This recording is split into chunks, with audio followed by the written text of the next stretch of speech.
There we go.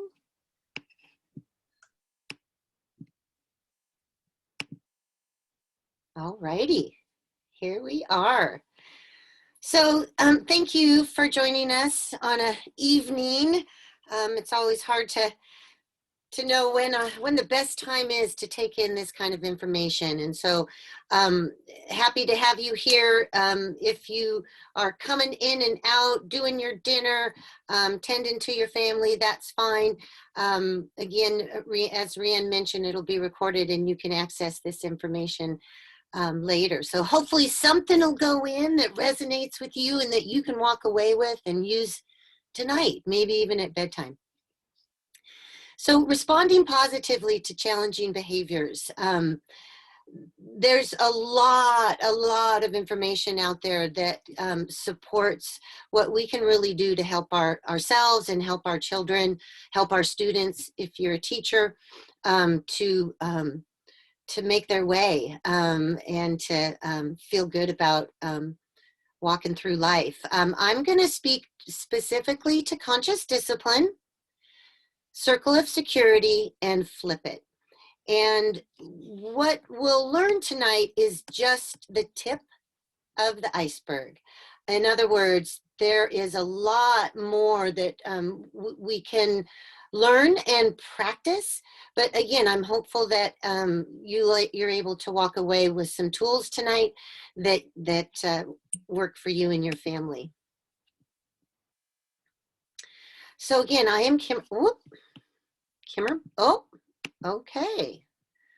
So I'm using Google Slides for about the third time, and that's so that it's easier to download. So bear with me as I've worked through this presentation. Thank you. So my name is Kimmer Ball. I am the mother of 3 grown children. I'm also the grandmother to a 10-month-old little boy who's living with me along with my 2 daughters.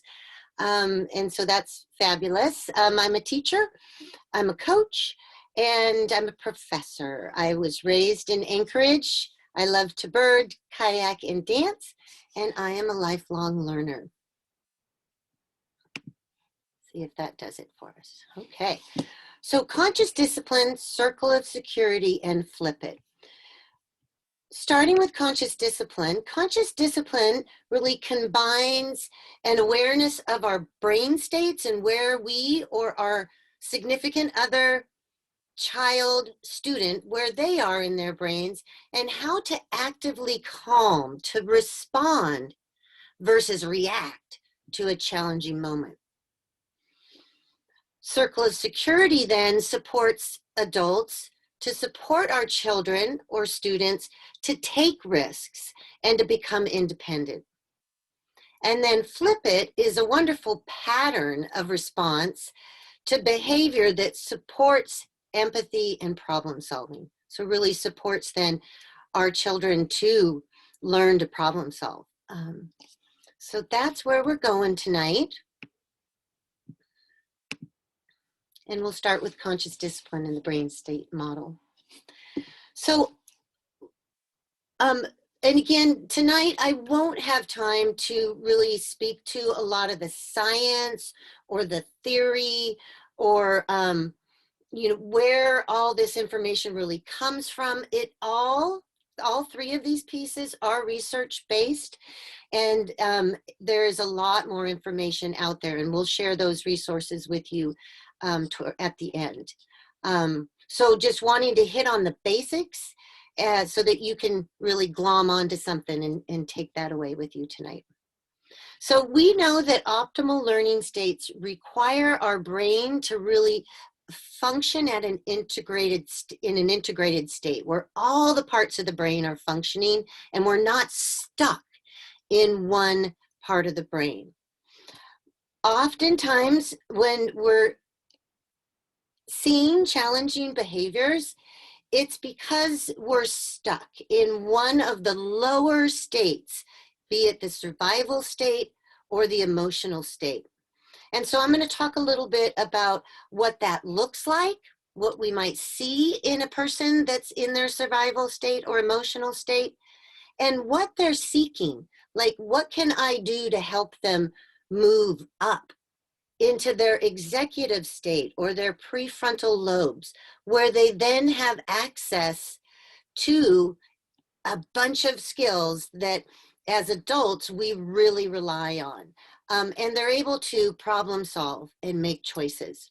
But again, if they're stuck in their brain stem, that place in our brain where, like, you know, where our brain really began and where our survival is what we're really focused on, and wondering all the time whether or not we're safe. So that's when we're in our brain stem, we're not really able to access language yet. So kids aren't talking, and instead they're acting out physically, either by the obvious hitting, kicking, spitting, to the less obvious and going in. So you're either out when and you know, pushing everything away, not safe, not safe, not safe, or you're under the table or you're running away because you don't feel safe. So that's what it looks like. And what people need is to feel safe. And until they feel safe, they will be stuck at some level in that state. And in this state, we cannot learn. We are reacting. And so we're not able to even sometimes hear what you're saying. So if your child is in this state and is, you know, not able to speak to you, then language is not where we want to go. Instead, we want to calm and soothe the brain. And so we'll talk about that after we go through the other brain states. How can we bring ourselves and our children up? In the emotional state, what resides here is our memories, our feelings, and our language. So think about that. You put that all together, and that's the story. That's the poor me. Life isn't going my way. This is not my fault. Who did this to me? And it's all real because it's all based on our history and our experiences and what was done to us or not done for us. And in this state, what we see is that language, we see language or hear language. So once they start talking, we know they're moving up, and that's actually positive. We just want to move them quickly up to their prefrontal cortex, because when they're here, we hear that language and we hear all those feelings and emotions, and it's right, it's there, and we know it's there. And so what we want to do in this state is support them to feel loved and or connected. So I need to feel safe. Then I need to feel like you get me. You care about me. You love me. When I feel that, I can move up. And that's then where I can solve problems, where I'm ready to learn. You might still hear me say, I wanted something. I didn't want to do that. You might still hear that, but they're ready to hear of options and choices.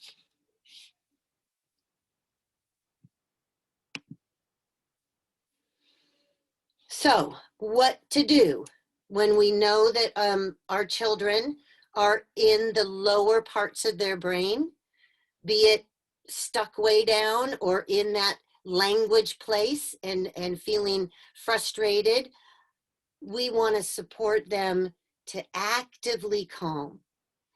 And my question to you to think about is, how do you calm when you're upset? We find that we have to calm in place sometimes, right? We don't have the option of getting a cup of tea or getting a massage, or going for a run, or listening to music. Those are all ways that you might calm. And then we think about how can we just calm right in place in the moment? And that's when we think about breath. And in schools who practice conscious discipline or mindfulness, we are teaching kids to breathe as a way to calm because we have access to it all the time. So thinking about how do you calm, how might your child calm, is important in supporting that ability to calm. But if you want to start with something, start with that breath. Conscious discipline has an acronym, STAR, which stands for smile. Take a deep breath and relax. 3 breaths is ideal. Nice deep breaths. While in between, saying things like, you're safe. Keep breathing, you can handle this. Affirmations that support safety, that support connection, that suggest to children, you got this, and I'm here to support you. The third piece there, wishing your child well. Conscious discipline really believes in an energetic energy, and that we can wish well, energy-wise, positive, and download calm to our children. The idea of mirror neurons. If my face is smiling and happy, and you're looking at me, you're gonna get that feeling. You might not accept it, but you're gonna get it. You're gonna get a shot of that smiley face. Now, if my face is like this, you're gonna get a shot of that too. And you might not accept that either, or you might take that in. So we wanna wish well, we wanna breathe for our children and with our children so that we can help them move up and know they're safe.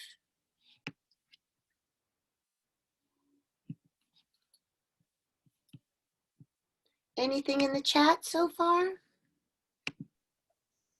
Not yet. Okay.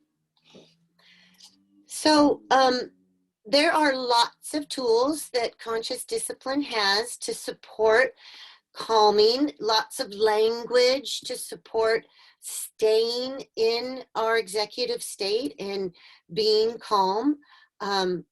Yet one of the main tools is the thought of a place that, or a bag that you have, that you know you can go to calm. I'm encouraging you in your home to create this place together.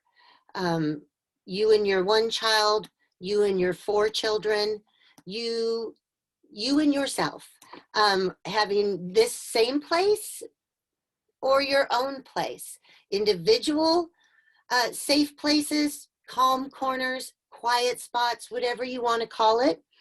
Have fun naming it. Create this place together when you're calm, right? Don't wait until you need it, but do this together. Then there's all this willingness. They'll want to go here. Come here just to relax. Yet when we need it, then we know that we can go here, and we have all these tools to support us. In terms of what you might put in this place, that's about what you need to calm, what your children need to calm. And that could change over time, right? That we need different things. And remembering this is a place where we go to calm and reset and restart. So we go here so that then we can come back. And when our brain is soothed and we're in our prefrontal cortex, then we can talk about maybe what happened or what we can do next. And so our goal is for children and ourselves to use this place to really self-calm. Hey, Kimmer, we did have a question come in about the STAR method. Okay. Is this a good place to ask it? Absolutely. So they said, I can see using the STAR with my toddlers, but do you have any suggestions about it with teenagers, or how to use calming techniques with teenagers? So with teenagers, it's actually surprising that they can sometimes buy into this also. Yet with teenagers, it's really more about it's probably not a cutesy symbol like a star, or they have a drain to drain it out, or a balloon. It's probably not a cutesy symbol like that, but it is a consciousness and an awareness that breath is important, and then how to breathe. I think about if they have something significant still, like a stuffed animal, to breathe with something is sometimes helpful. Breathing with that important piece. Using music to breathe with can sometimes help teenagers. You know, the symbols like the balloon and the star are they're just reminders, right? That we can show that star, and then we know what to do, right? We can see the balloon and it reminds us to breathe. So what symbol might remind your teenager to breathe? Because when they're triggered, you don't want to say, honey, you need to breathe, right? Because that's going to push her further down.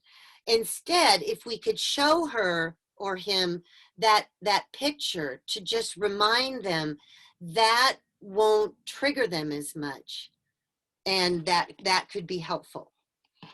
To put that symbol in places where she might need it, like by the dishes or dishwasher, where she has to do that chore and she doesn't want to. Put that symbol that could help her to remember to calm. Is that helpful? Awesome. Thank you, Kimmer. Please continue to put things in the chat so that as things come up, this can be really specific and targeted to what you need. Looking at the time, okay. So, circle of security warms my heart. There is lots of content to support parts and pieces of this, to really break it down and to support techniques and ways of being. Yet here we go with the basics, and that is the idea of, as an adult, that we are the secure base and the safe haven for our children. We are the secure base that allows them to go out and explore their world. And then we are the safe haven that welcomes them back and supports them. That is the crux of circle of security. And we'll look at what that, we'll talk about what that looks like now. So as our children move away from us, they still need us as they explore their world. Thinking about my 10-month-old grandson, Rianne's 16-month-old, the 2-year-old mom or parent that's here. You know, they need to go out. We want them to go out, but they need us to stay with them, even as teenagers. Okay, so think about that teenager that wants to go out. You know, both for us as their caregivers, and for them. We need to know that they're secure. They need to know that they're secure. And these pieces of the need to be watched over, right? We need to watch those toddlers.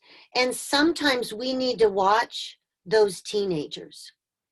I know for my teenagers, the party was always here. And that's because I wanted to not only watch over them, but I wanted to delight in them. Because part of sending them out is watching them and delighting with them, watching them enjoy that exploration. And there might have been times when I needed to be helpful with my teenager. You know, that that idea of a code word where they might text me and I know what that code word is. That's help me. The 16-month-old that looks back and asks, am I supposed to do this? Right? She needs help. So the thought that, yes, we have to let them out, we have to let them go, yet we want to stay with them and support them at these different levels. And then as they start to, on their own, come back to us, because we see that all the time. They go out, but then they need to come back and check in. My 10-month-old grandson, you know, if he thinks the grandma gonna take him away from his mom, even if it's just to go across the room, you know, he's got to check in with her first. He's got to make sure that he's safe, that this grandma that he's known from day one is still going to protect him and take care of him. So he'll go in and out from her. He'll go in and out from me to check, to make sure that he's still safe. He needs us to protect him, to comfort him when he comes back, to maybe just share in that delight, right? They bring back a toy. The teenager comes back home and talks to you about something exciting that happened to them. They want to delight with you in who they are. And sometimes they need to come back and we need to help them organize their feelings. Like something happened. So how can I help you figure that out and know what to do next? So that's our job as caregivers, that secure base, that safe haven. And the thought that we always want to be bigger, stronger, wiser, and kind for our children. We are the adults. We can protect them. We are stronger than them, and they need to know that we'll keep them safe. We are wiser, so sometimes we have to use that wisdom to support them. Yet we always want to do that through the heart connection and the kindness, knowing that even challenging behaviors are communication.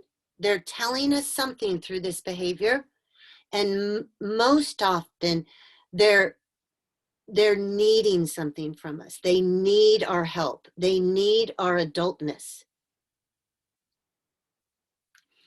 Whenever possible, we really want to follow our child's lead and follow what their need is.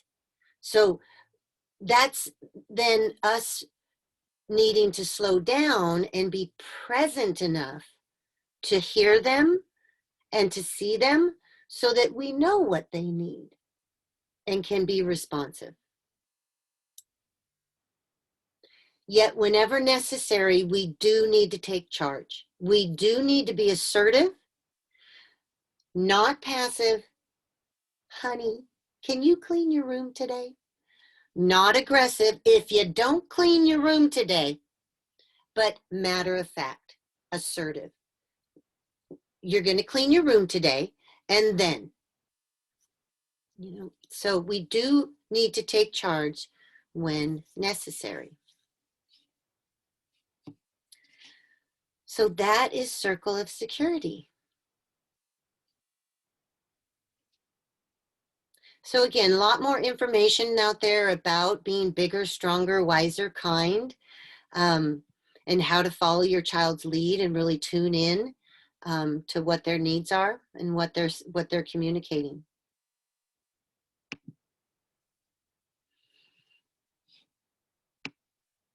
Okay. And our last piece is flip it. And flip it is an acronym that stands for feelings, limits, inquiries, and prompts. Again, I have to say that I've taught this course in a 4-day model. Spent 4 days working on this, getting it into our bodies. Whenever we have an acronym, we're hopeful that that acronym really helps this information to stick and to be automatic. Both automatic for us as we respond and automatic in our children hearing the pattern and knowing what to expect, knowing how to respond eventually to this pattern. So that this pattern at first might be the complete pattern. Later, it might just be a piece of the pattern. Okay, so we're going to flush out each piece, and then we're going to attach some language to each piece so that maybe you can walk away with a pattern that you can then support your children when they become upset. But before I jump into this, which is really a response to that challenging behavior, remember, as a responder, you have to be composed. You have to be in your prefrontal cortex. So if what they just did triggered you to the point that you're down here going, oh my gosh, what are they going to do next? Or you're here in your emotional state going, oh, I don't think I can handle this again today. I'm just done. I'm just, this is too much. If you're there, right? That means before you respond to this challenging behavior, you have to actively calm first. Now, again, you might be able to do that right in place, showing your child that you're calming. That's great because that's going to impact them. That might support them to start breathing, them to start calming and coming up. You might have to turn and walk away. This is super crucial, right? Because if we go in to a challenging behavior and we're triggered, we are only going to have power struggles, and we are only going to make it worse, really.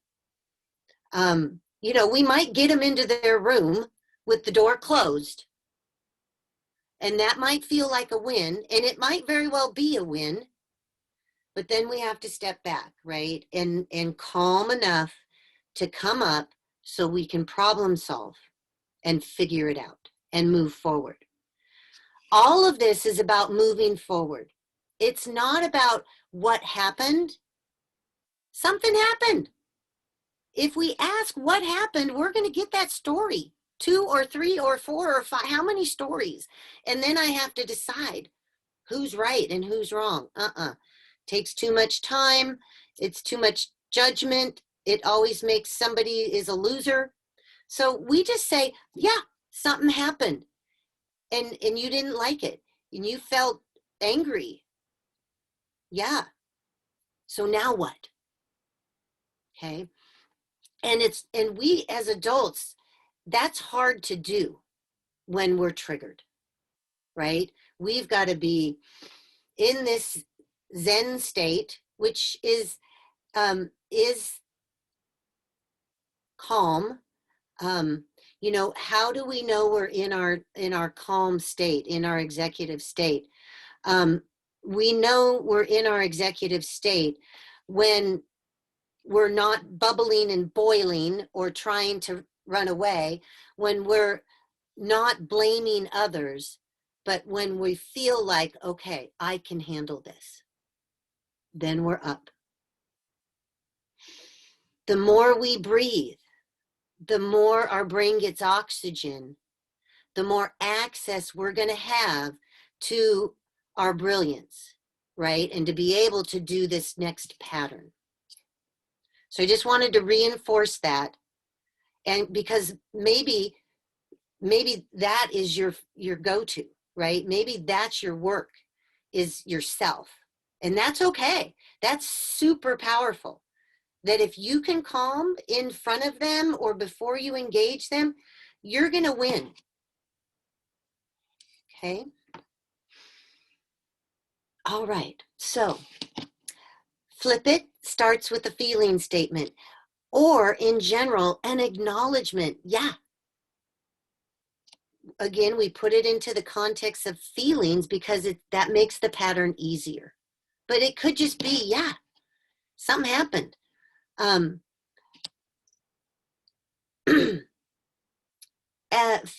So again, this pattern can be lengthy or it can be quick. I'm going to talk to you about all the pieces, which makes it feel lengthy. But then when we practice, we're going to practice more quickly. Okay? So feelings is about talking to folks, to children, about their feelings, making sure they have emotional literacy, that they know what it looks like to be angry, what it feels like to be sad, that's sad right there, right? That's frustration. That's jealousy, right? We need to teach our children this language so that we can use it. We want to talk to them about what we are seeing, what we're hearing, based on their emotions, and help them identify those feelings. And hopefully, at some point, the cause of those feelings, and why are they having those feelings? If we know why they're having those feelings, then this whole process and problem solving will have some options, right?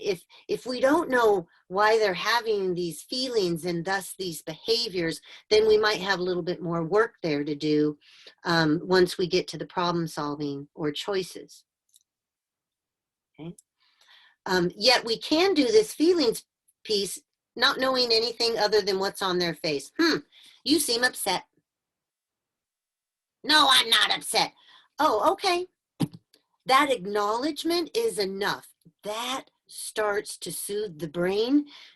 They know you're trying to connect. You're present. If they feel safe with you, then that's helpful, right? Our children need to feel safe with us. That's that active calming piece, right? If we go in and we're not calm, we're not in our, then they know they're not safe. And that's where they stay, right? Okay. Limits. So limits remind the child of the positive limits and expectations that we have for their behavior. Those are our values. Those are big general type rules, maybe like that we're helpful, that we're safe, that we're kind, that we're gentle. You know, those values that we talk about with our kids, those rules that they might have at school. We want to keep that, we want to state them positively because they'll be accepted more readily if they're positive. If we say don't, that's what they hear. Don't, right? And that's then they turn us off, right? Then they go down.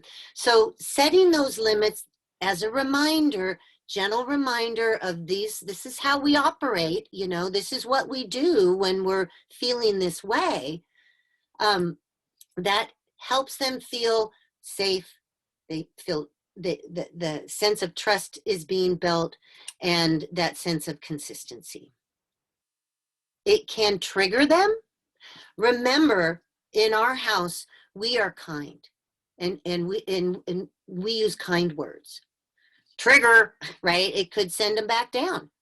If that is the case, we start over with that active calming, with the acknowledgement. Yeah, that, okay, so that upset you that I said that, right? We start over with that feeling statement of acknowledgement, soothing that brain, throwing in a breath. Notice I always do a breath with my hands going up so they know that I'm breathing. 3, inquiries. Encourage the child to think about solutions to their challenges, right? Even a 2-year-old, we want to give them the opportunity. So what could we do that would feel better? You know, you don't want this. What do you think would taste better? Right? Giving them the opportunity, asking questions that promote problem solving, coping skills, inviting them to think about the problem, to think for themselves, to gain that self-control, right? So that they're maybe learning some skills right here in the inquiry, because we know that with challenging behaviors, not only is it a communication that I need help, but as adults, we want to help them figure out, what do you need help with? What's causing this? What do you need help with? And can you help yourself ultimately, right? So can you, when you have those feelings in the future, go, oh yeah, I can't do that. That's a limit. But I can figure this out, right? So we want to embed problem solving in this pattern. So depending on the age or depending on the child, depends on how much time you spend on inquiry, right? You might just say, so what do you think you could do differently? Okay, don't get anything. Okay, so I'm going to move on, right? So you give a little wait time depending on the child, and then you move to prompts, or you continue to ask some questions in the inquiry. Once we move to prompts, the prompts are really kind of clues and hints, even humor, to really offer an option. So with younger kids, we're going to offer 2 positive choices. Now, if that child wants to stay up and not go to bed, well, you know, that's not going to be a choice, right? These 2 positive choices really get to where I, as the adult, need them to go or to be or to do, right? But we phrase them in a positive way so the brain stays open and it doesn't shut down with that negativity, right? 2 positive choices. And this is sometimes where we get stuck, right? Like, or we offer them those 2 choices and we get nothing. So this is where we have to stay in our prefrontal cortex so we have access to more options, keep breathing, and just keep trying. You might bop back over to inquiry. So you don't like these 2. Did that, bring about any other thoughts for you? What else do you think? So we want to stay positive here, again, so they don't go down. We want to stay assertive, and we want to lead them to a solution.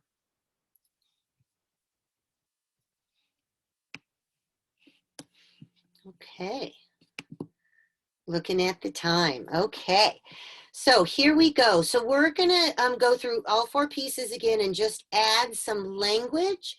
So if any of these starters resonate with you, you feel like, okay, this fits my child, then jot it down and think about, put it in your pocket and think about trying this. You will stumble. You won't get it right away. That's okay, okay? You might forget a letter. That's okay. But to think about F and writing down a phrase, L writing down a phrase. So here we go. Feeling starters. You look like you're feeling a little frustrated. When you're feeling frustrated, remember, at our house, we do this. The language of you seem, if you forget and you say, man, you're angry, or you're really sad, that's okay. That's okay. Yet it's really us taking a guess at how they're feeling sometimes. And that's okay. We are acknowledging, thus we're soothing the brain. You could just simply ask, what are you feeling? Tell me about what you're feeling. That could be a teenage response. Youngers, or kind of middle age, not middle age, but middle, let's say elementary. You were hoping you could not finish those math problems, and now you're feeling anxious.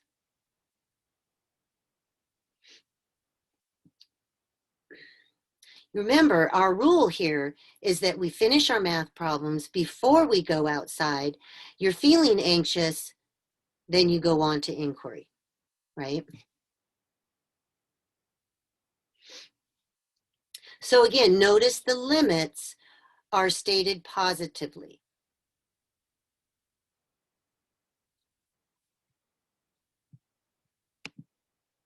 Oops.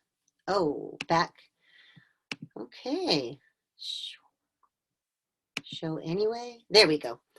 I don't know why it did that before, and it works. So, okay. So then, so you seem angry.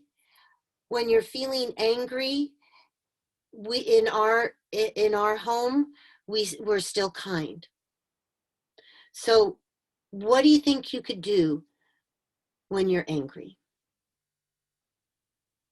How do you think you could fix this that just got broken?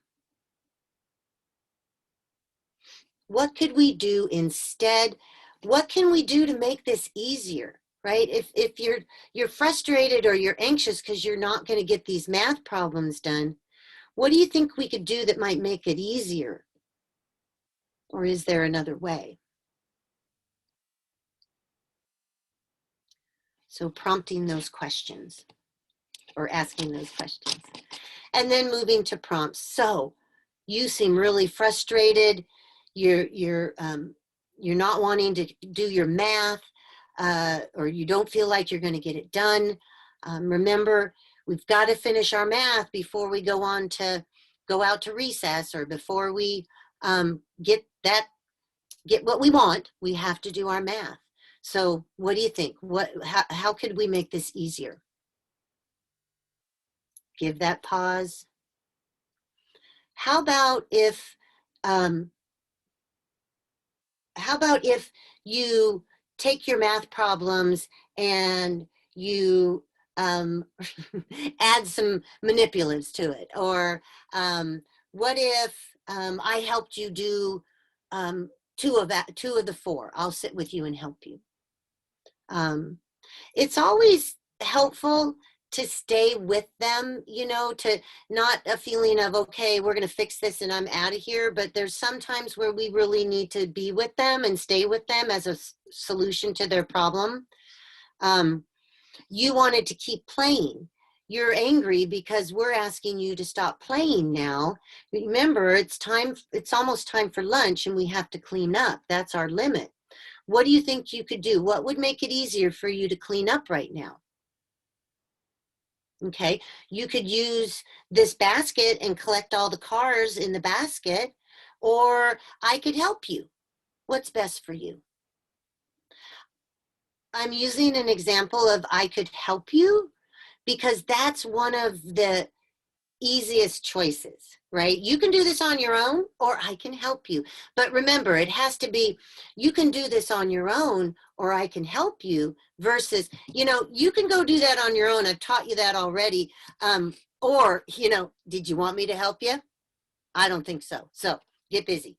So we don't want to go there, right? We want to keep it positive, supportive. Could we do this? Do you think we could put all the cars in over there in the corner? Or we could put them over here in the basket. What do you think? What could we do with the cars? So stringing those all together so that you have a pattern that you might be able to try. Think about a challenging moment in your day and see if you can fit this pattern to that moment. So here are the links. Conscious Discipline, a huge website, parenting piece right there with lots of online stuff. Circle of Security, beautiful website. Little bit more less about resources and more about what Circle of Security really is. Conscious Discipline, ton of resources. National Pyramid Model, ton of resources, lots of visuals. If you need visual supports, which remember, if we've got kids shut down in their brainstem a lot, that if we start talking to them too soon, then that's not helpful. So visuals, pictures are super helpful. If you don't have a printer, stick figures. If you're not a drawer, draw stick figures. You know, kids don't care. You can put a circle and tell them that's a ball, and they will call it a ball. That'll be a ball for them, right? So visual supports are always really helpful. Thank you. That's the end of my presentation. I hope that was helpful. Oh, thank you, Kimra. That was so wonderful. I mean, such a great synopsis of everything and lots of aha moments. We had another question come through in the chat, and I think we can open it up too for people for questions. But this person specifically is a teacher, but they said, what about children that need constant attention from the teacher? How do we help them become more independent? Okay. So that attention seeking is about connection. And that is the response. We got to give it to them when it's appropriate, right? And so if they're on my leg all the time, hanging on to it, then what we do is we create moments of connection that are ritualistic in that they know what it looks like. They know they're going to get it. They know they're going to get it at this time of the day, this time of the day, and this time of the day. And again, you might use a visual to say, you know, you're going to get your moment with me here. And remember, then later before lunch, you're going to get it again. And then later before we go home, you're going to get. And so for those kids that are really disconnected, either the disconnected kid is the most dangerous kid. It's the kid, that's the kid that's not willing to do anything for us, right? Connection is the answer. The kid that's on my leg, that's begging for attention, is in essence disconnected. They're trying to connect in a desperate way. So we create a pattern of predictability that they can expect, get, and even see potentially. Though they will hold out. They will start to hold out for those moments, right? And not be on your leg as much. All of this is transitional, right? All of this takes some time because they have to believe in you, that you are going to do these things, that you are going to be consistent, that you do want to connect with me. So it does take that investment in time. So again, conscious discipline talks about connection being present. So if you're a teacher and you got 5 kids waiting for you, that you stay present with that one kid. Oh, I'm right here with you right now, honey. And that you stay present, that you make eye contact, and that you make it fun. Now, in non-COVID times, or even in COVID times, depending on your situation, you include touch. So there's this little moment. Conscious discipline has I love you rituals, a whole book of them, a whole CD of them. But they're just little fun chants, right? That help connect, that help touch. So it can be anything that comes to mind that is fun, that involves touch and connection. So create those moments so they'll hold out. create those, and then we try to connect them with others, right? If they're connected to me and on my leg, let me go sit with them and a friend so that I can then move them to their friend and connect them with their friend and then move away. Remember, we'll connect later. I'm going to leave you here with your friends. But if they're clinging on to us, they need us. Like like my 10-month-old, he needs that. And he needs to feel like I'm not going to push him away. That, okay, let me satiate this for the moment. Then let me let me help you move out, away from this base, this secure base. But know that I'm here. You can come back if you need to. Go ahead. You got this. You got this. The act of starting kids in their play and then leaving them. We have to get them started, then we can leave them. And we try to extend that play, that independent play, or that play in a small group with others. We get them started, then we move away.